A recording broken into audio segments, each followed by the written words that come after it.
The first item of business this afternoon is Time for Reflection, and our Time for Reflection leader today is the Right Reverend Dr. Ian Greenshields, the moderator of the General Assembly of the Church of Scotland. Good afternoon. Can I first of all bring to you the very best wishes of the Church of Scotland and assure Parliament that the length and breadth of this nation, our churches are praying for Parliament on a regular basis. This comes from Luke chapter 10. Which of these do you think was a neighbour to the man who fell into the hands of robbers?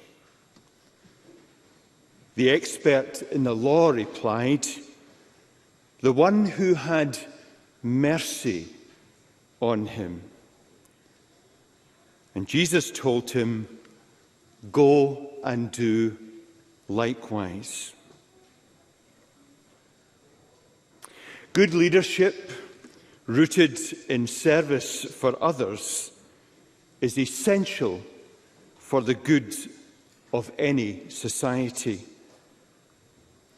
The short passage I read at the beginning is an interaction between Jesus and a Jewish religious leader, where Jesus, in response to the question, "Who is my neighbour?"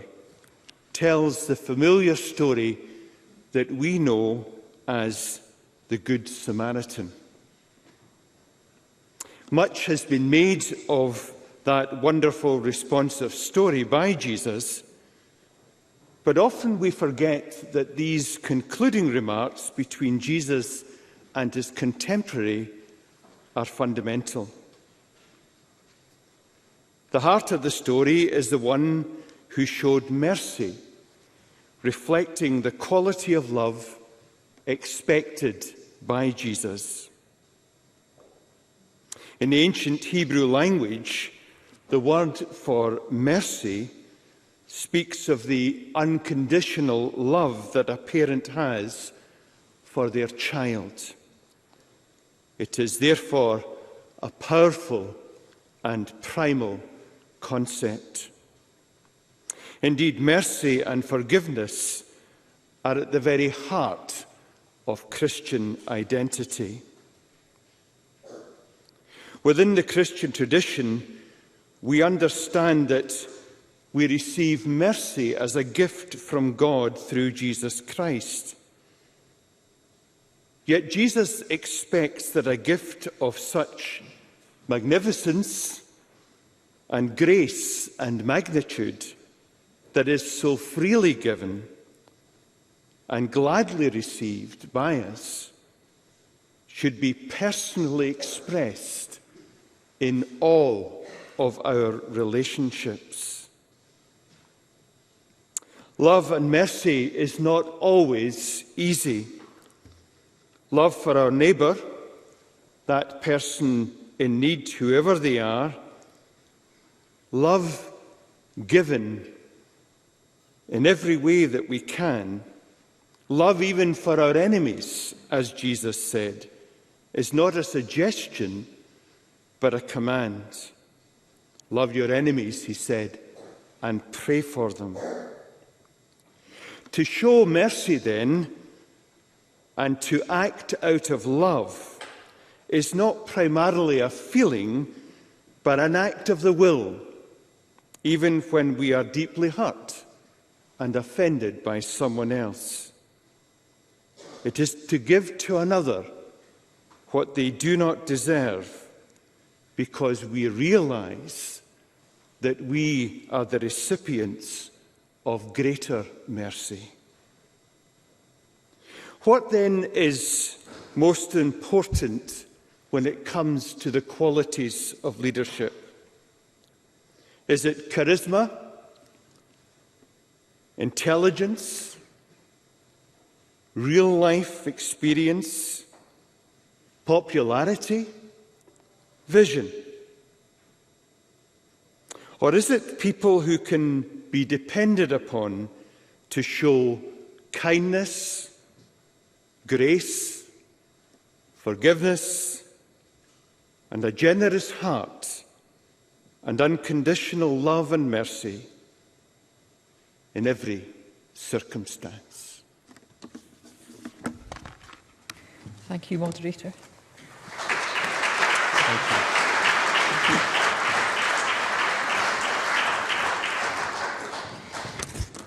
The next item of business is topical questions, and at question number 1 I call Pam Gossel. Thank you, Presiding Officer. To ask the Scottish Government whether it will provide an update on targeted councillor funding for the colleges and universities. Minister Jamie Hepburn. Since 2019-20, we've invested over £13.5 million to provide almost 90 additional councillors in colleges and universities, exceeding our programme for government commitment to support the recruitment of 80 such posts. We are committed to meeting our programme government commitment to provide additional funding for the entirety of academic year 2022-23. We're the only UK nation funding student councillor provision in this way. Pam Gossel. I thank the Minister for that response. Last week, the Education, Children and Young People's Committee published the College Regionalisation Report. The report found that this targeted councillor funding was critical for students. So can I ask the Minister, has demand for mental health counselling increased over the 4-year period in which dedicated funding for counsellors have been provided? And how will future demand for these services be met if this financial support is not available beyond the end of this academic year? Minister. Well, just on that last point, what I would say to Ms Gossel is one of the things we've committed to is taking forward the publication of a student mental health action plan. That will be forthcoming very shortly. We have not made any final decision in respect of further funding beyond the end of the year, so no final decision has been taken in that regard. We recognise the importance of the investment we've made thus far. We do want to see that the work that's been done there to be enabled to continue to support students through what we know has been a difficult and challenging time, and fundamentally that's what the Mental Health Action Plan will continue to seek to respond to. Pam Gossel. I thank the Minister for that response.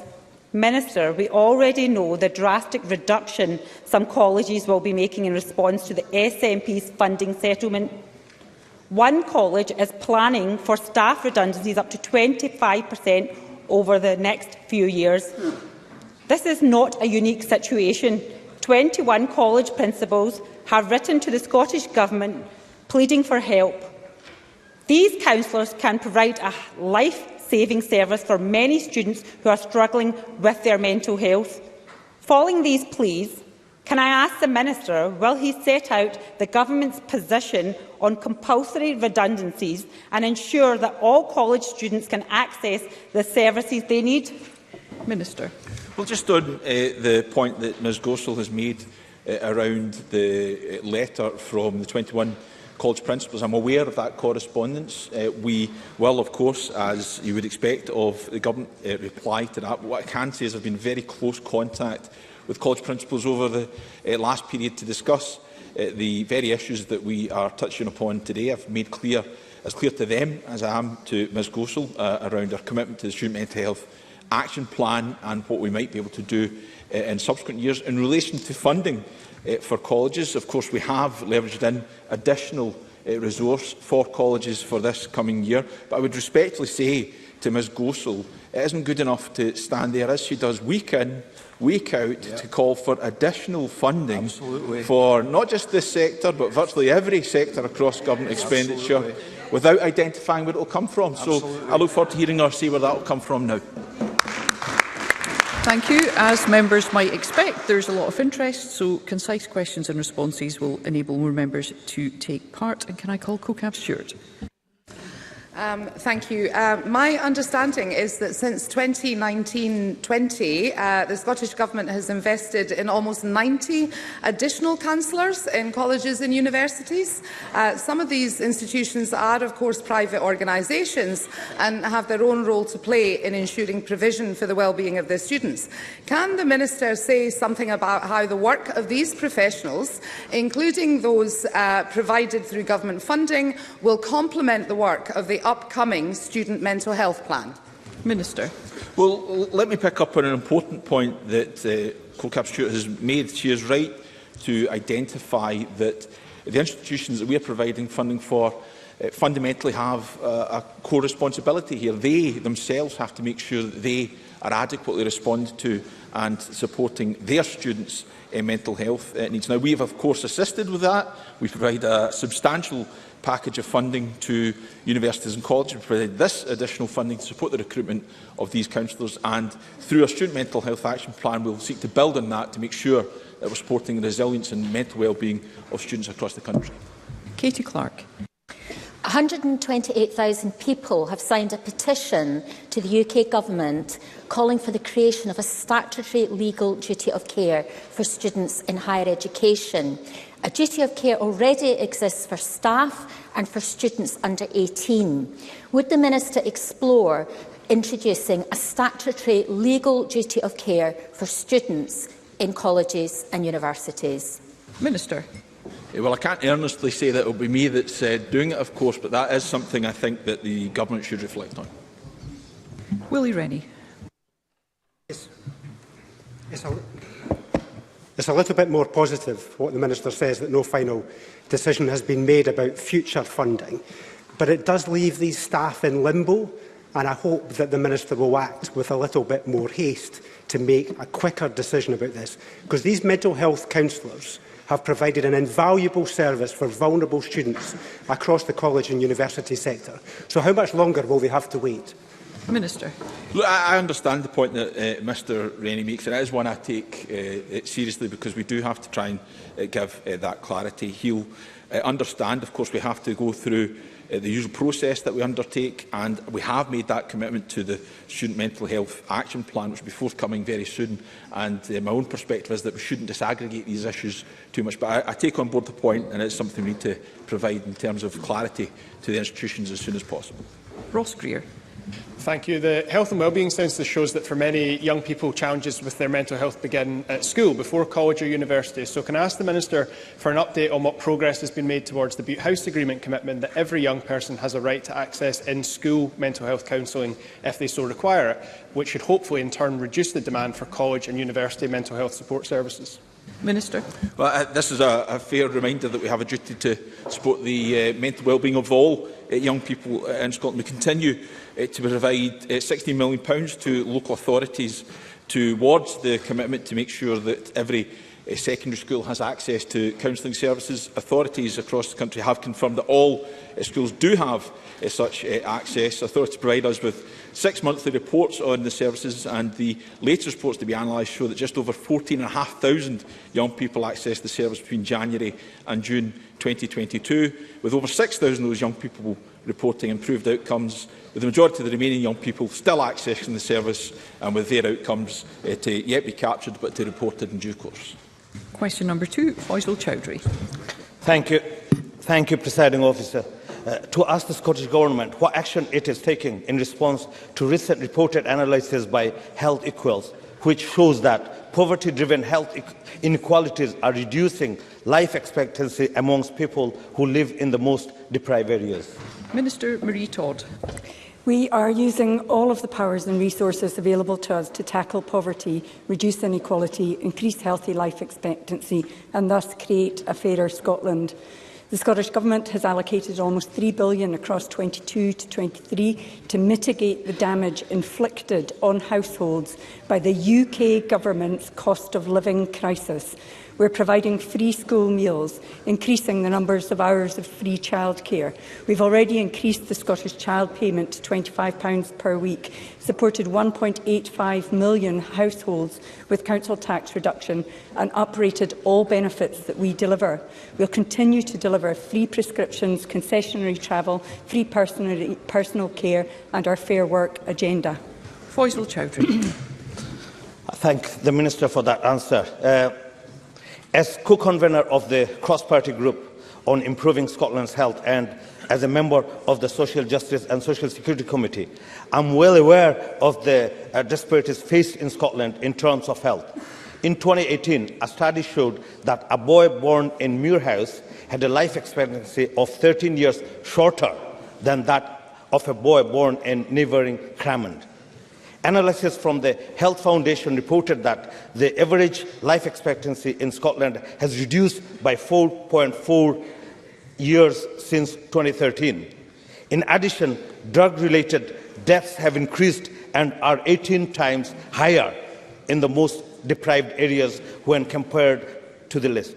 Can the Minister confirm what steps the Scottish Government have taken to address these health inequalities and the specific health conditions that disproportionately affect those from the most deprived areas?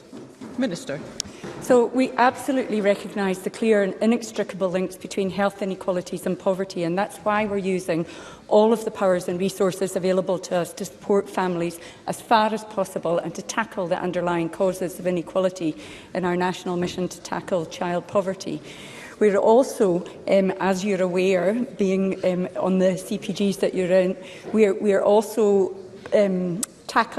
targeting people who have low incomes in our reaching out to provide healthy, life-changing...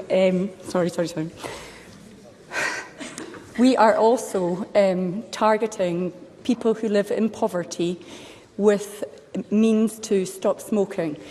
Measures like the minimum unit pricing of alcohol, which was aimed at the whole population, had a particular impact on people who live in poverty, and those who live in poverty were the ones who were most helped by that policy.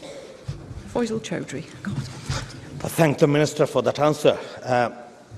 For individuals with diabetes, poverty-driven health inequalities are preventing them from accessing technologies advanced in the treatment of their condition. This has been highlighted by Diabetics Scotland. Diabetics Tech Cannot Wait campaign. This technology has a potential to change and indeed save the lives of those with type 1 diabetes. It can also reduce serious complications and the strain on the NHS. Can the Minister advise what action it will take to tackle the inequalities of access to the hybrid closed-loop diabetes technology in relation to socioeconomic background? Minister. Absolutely, and it's a great question. Those people have real difficulty accessing healthcare and navigating healthcare. One of the reasons that people who are experiencing health inequalities suffer poorer outcomes is because the system fails to respond to them and listen to them in the way that it does for those from a wealthier and more educated background who are more able to advocate for themselves. So undoubtedly, we will be making sure that the system begins to listen to absolutely everyone. We have a whole lot of money going into, and I can write to the member with details of how much money there is going into those particular diabetic technologies. It is a tragedy that people, one of the greatest predictors of people's health and life expectancy is their wealth, and it is an absolutely brutal tragedy that this Parliament is determined to tackle, and we will tackle it, but we will need cross-party support in order to make the bold decisions that do fundamentally tackle the underlying causes of poverty, as well as ensure that people who are living in poverty can access equal health care. Emma Harper. Thank you, Presiding Officer. The analysis that Mr Chowdhury refers to, it makes it clear that 13 years of callous Tory austerity is now impacting every inch in the UK. Recent research by the Glasgow Centre for Population Health also linked Tory-led austerity to worsening health outcomes in the 20% most deprived areas of Glasgow and Dundee. So will the Cabinet Secretary just reiterate that the Scottish Government is committed to taking action within its powers to tackle the root causes of poverty and associated health inequalities? Minister. The member is absolutely right to raise this issue, and in fact, Faisal Chowdhury also mentioned the key date of 2013 for being when we started to see life expectancy reduce in Scotland. That is, the academics tell us, because of the Tory Lib Dem austerity measures that they brought in 2010, which had a direct Let's hear the Minister. Which is a policy which is absolutely life-shortening for people in Scotland. It has had a life-shortening impact on people living in Scotland. I hear them chuntering from a sedentary position. 16 years. The academics are exceptionally clear on this point. Austerity, the political choice to pursue austerity politics, has been life-shortening for people in Scotland and continues to be so.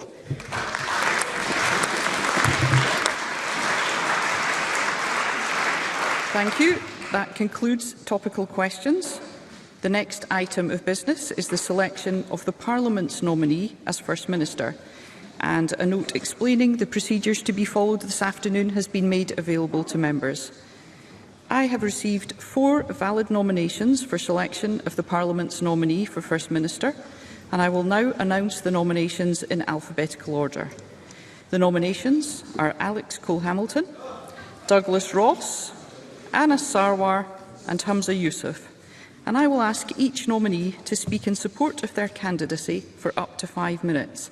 And after the nominees have spoken, members will be asked to cast their vote for their preferred candidate. A separate vote will be called for each candidate, and members can vote once, only once. And once all voting has been completed, any member who has not yet voted will be invited to cast a vote to abstain, and there will be a short suspension while the result is verified, and I will then announce the results of voting. A candidate will be elected if an overall majority is obtained. If no majority is obtained, the candidate or candidates with the smallest number of votes will be eliminated. And I would ask members to note that if we have a vote between only 2 candidates, all that is required is a simple majority for one of the candidates to be elected. And members may wish to record an abstention, and no account of those votes will be taken in establishing whether a simple majority has been achieved. And we will then proceed to a further round of voting. But I now call on Alex Cole-Hamilton. Thank you very much indeed, Presiding Officer. Presiding Officer, I rise to speak to my candidacy for the office of First Minister of Scotland.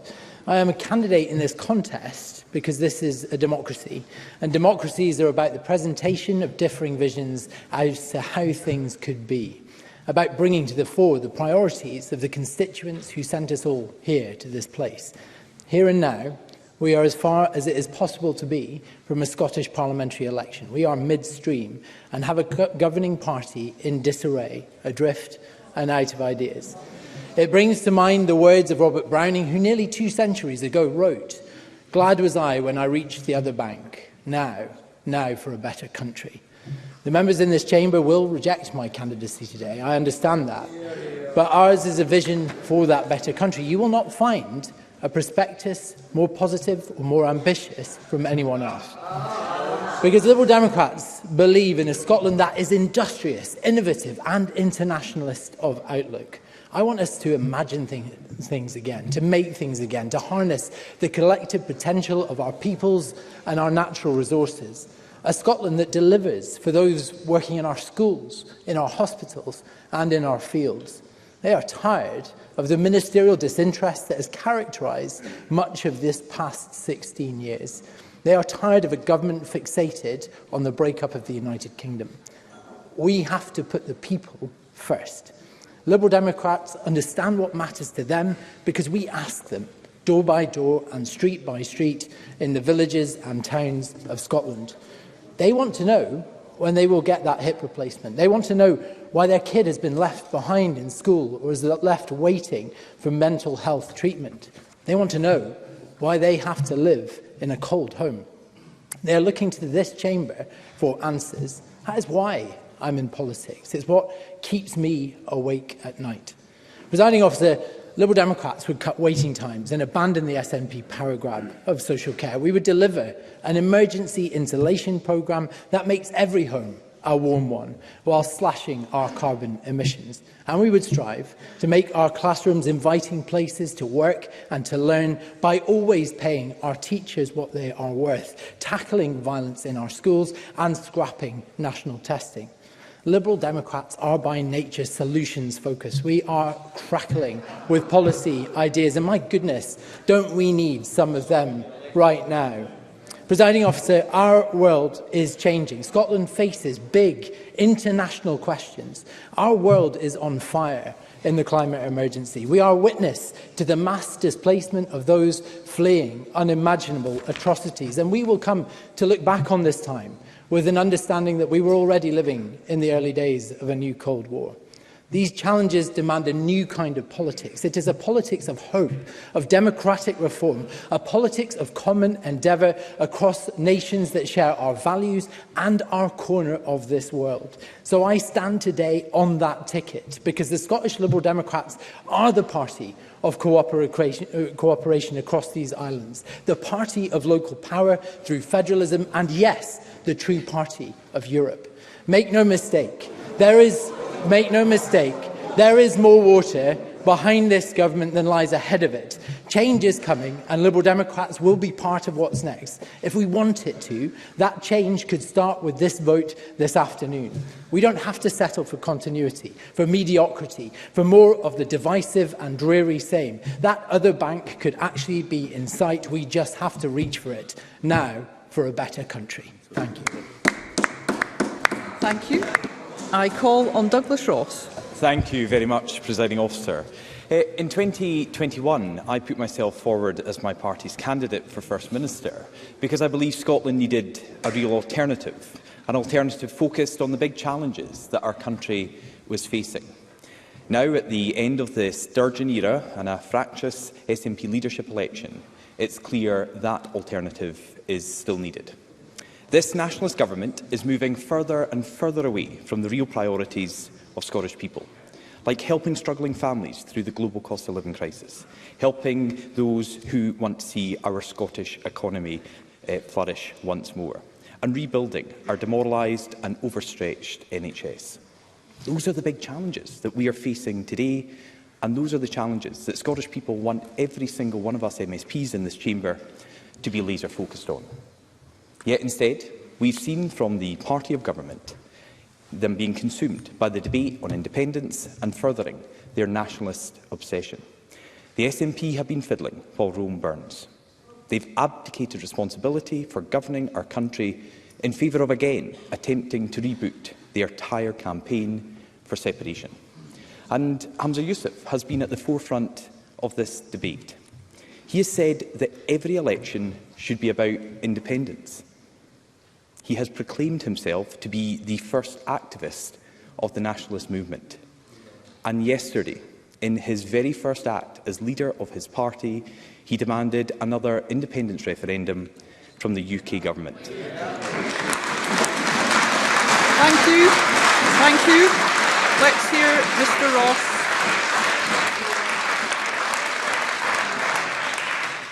An image, if you needed it, that the nationalists have the wrong priorities for this country.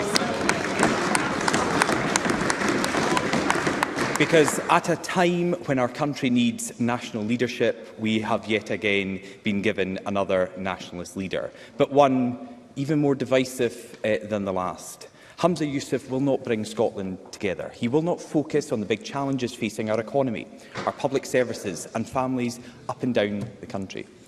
Over the last month, he has been running our NHS part-time while prioritising his own leadership ambitions. In this,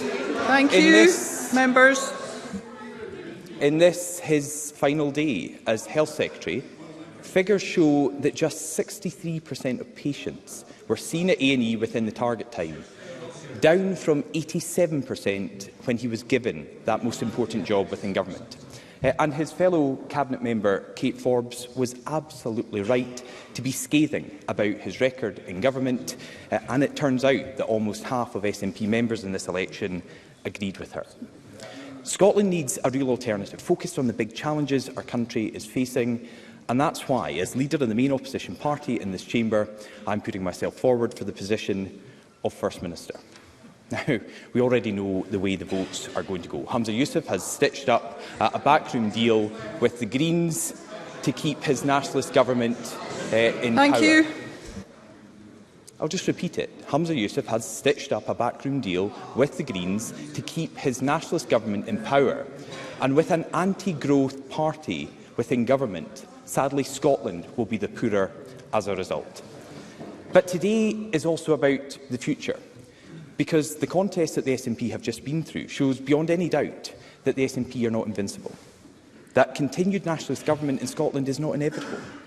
As we enter into the post-Sturgeon era, we can see that the post-SNP Scotland is also in reach. A chance to bin the nationalist never-endings and put the real priorities of Scottish people first.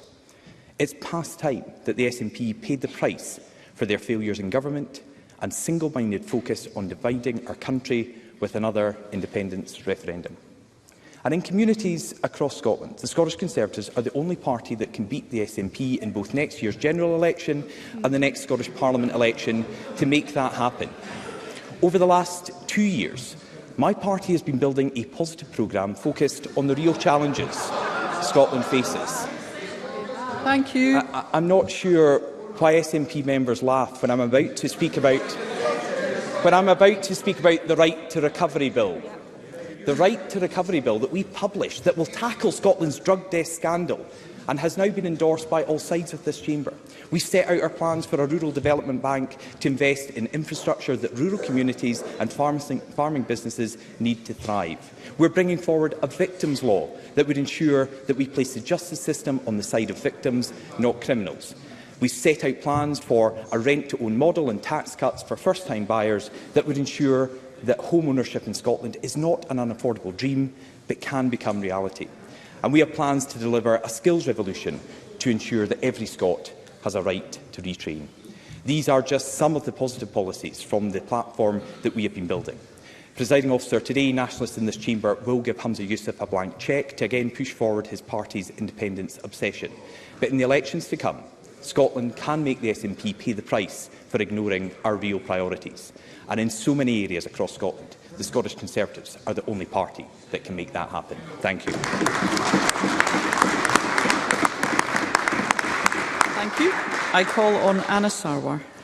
Presiding Officer, Scotland's incoming First Minister has been left with an overflowing intrigue to deal with. Our country is in the grip of two devastating crises: an NHS crisis brought about by the current SNP administration's failure to prepare, and a cost-of-living crisis created in Downing Street with rising bills, higher food costs and rampant inflation. Our next First Minister must urgently prioritise these challenges. The people of Scotland will expect nothing less. And they will not forgive a First Minister who chooses instead to focus on their own priorities.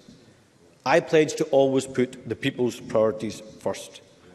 Because following Nicola Sturgeon's long period in office, we need a First Minister for all of Scotland, not just a First Minister for half the country. As someone once said, more of the same is an acceptance of mediocrity. Continuity won't cut it. The conclusion of the bitter SNP leadership contest does not bring an end to the division and incompetence that has been on display in recent weeks.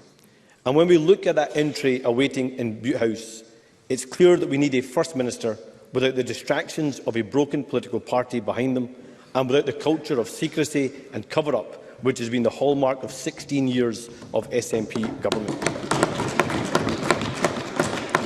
A regime that has left us with record A&E waiting times, with 1 in 7 Scots on an NHS waiting list, record drug deaths, record vacancies for nurses and doctors in our NHS, record levels of homelessness, an entrenched attainment gap, falling business numbers, the ferry scandal, broken promises on green jobs, devastating cuts to councils. And only last week, the damning verdict on child poverty in the Scottish Government's own report. Little recent change. We need change. People across our country are crying out for the answers to the real issues that they are facing. Our task is to show that Scotland can have a better, more exciting and more prosperous future if we unleash our country's potential. A better future for Scotland starts with a plan to unlock the extraordinary talents and innovation of the Scottish people. A plan where we create more highly paid jobs, high-tech industries and more chances to reskill so that working people in Scotland are better off. A Scotland where our public services are once again the envy of the world. Scotland is crying out for change, but a new SNP First Minister isn't going to be enough. Scotland needs something different than a continuity candidate. After years of failure under this SNP administration, we need a First Minister who truly believes in the extraordinary potential of the Scottish people. Because I know our country can do so much better. But we need a First Minister with the political will, the belief in our people and our nation, and the driving ambition to deliver the change Scotland needs. A First Minister with the determination to save our NHS by increasing capacity in A&Es, providing better NHS 24 support, freeing up beds and valuing our NHS staff by improving working conditions. A First Minister willing to listen to the worries of people and businesses across Scotland as they struggle with the cost of living crisis and who is prepared to take action to help. A First Minister who recognises that being green isn't about propping up a failed government in return for ministerial jobs, but is actually about delivering actual green jobs and putting Scotland at the heart of the UK's renewables revolution. It's about having a plan that delivers economic growth and innovation, encourages good business and supports employees. It's about fulfilling the promise of home ownership that has been dashed for far too many in Scotland. And it's about refusing to accept the little recent change is good enough when it comes to tackling poverty, but instead makes it the defining mission of the Office of First Minister. Now, I know everyone in this chamber has made up their mind, and it isn't open to persuasion. But I'm more interested in winning the debate in the country than in this chamber. Because people across this country deserve better than a government focused on their own priorities rather than yours. So my promise to those watching across Scotland, I will work day and night to earn your trust and to win your support. Because this isn't as good as it gets. Change is possible, and I am determined that the Scottish Labour Party I lead will deliver the change Scotland needs. Thank you.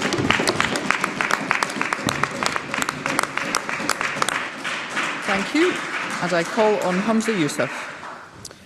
Presiding Officer, it is a privilege of my life to stand before you and fellow MSPs as a nominee for First Minister of Scotland. While I, of course, have made up my mind who I'm voting for, can I thank the other nominees for their remarks. When my predecessor made her opening contribution on this occasion in 2014, she rightly remarked that two female party leaders, herself and Ruth Davidson, being nominated was a good advert for modern Scotland. She was, of course, right. It was also quite a signal of the progress that we have made as a country, as well as a parliament, that two of the candidates putting themselves forward are from our minority ethnic communities. That a majority of MSPs in this parliament belong to parties led by two people of colour, two people of the Muslim faith. And the fact that no one bats an eyelid at this tells me we are making progress in our nation for which we should all be very, very proud indeed.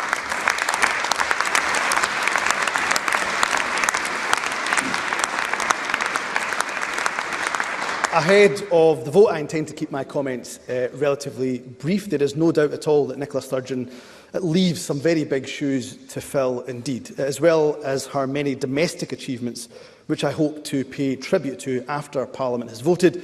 She has built up an international profile for the office of First Minister, which leaders of many independent countries, never mind devolved governments, could only dream of. The fact that Scotland is playing such a significant role on many of the key international issues of the day, such as tackling climate change, renewable energy, the wellbeing economy, is down in a huge part to her leadership. Everyone holding office of First Minister, no matter their views on Scottish independence, should aspire to do likewise. And if Parliament votes for me today, I pledge that I will continue to ensure that Scotland is a positive, progressive voice on the world stage. Over the last few weeks, I and my fellow SNP candidates have had the pleasure of travelling the length and breadth of Scotland, participating in party hustings, debates and also meeting with countless local businesses, community groups and members of the public. There's no doubt that people and businesses are feeling the significant pressures of the cost of living crisis. The first job of any First Minister is to keep people safe and to lead them through the tough times. And if elected, that is exactly what I intend to do. But, Presiding Officer, what I've also seen over the last few weeks is that people are optimistic. They are ambitious about the future of Scotland. We must always give people hope. We've come through so much together as a country, particularly in the last few years. And we've demonstrated a resilience that many of us thought we did not have.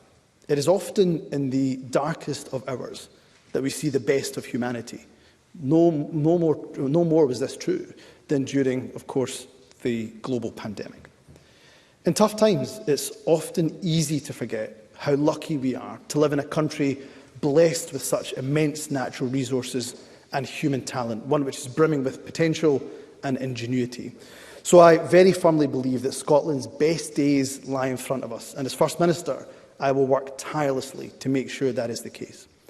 Presiding Officer, I have been privileged to hold ministerial office for over a decade, and in that time I think it's fair to say I've been tested in what some people, I'm sure most people would agree, are some of the toughest roles in government. And I've never shied away from those responsibilities. In fact, I see it as an honour to be entrusted with them. I've always believed that leadership is about running towards and embracing challenges, rather than shying away from them. We might not be able to achieve everything we want all of the time and all at once, but every day in office is an opportunity to make things a bit better than they were yesterday. And I will always be impatient to go faster. And if the Chamber chooses me today as their nomination for First Minister, I will never shy away from tackling the big issues that our country faces. I will lead a government that listens carefully and respects the views of all MSPs. My starting point will always be that we all want the best for Scotland and the people that we are so privileged to represent. And I will stand up unequivocally for this Parliament and against any attempts to undermine devolution. I will work every hour of every day to harness the potential of Scotland and every single person in it. I will place no limits on the ambitions that we have collectively for ourselves, for our country, or indeed for the world that we live in.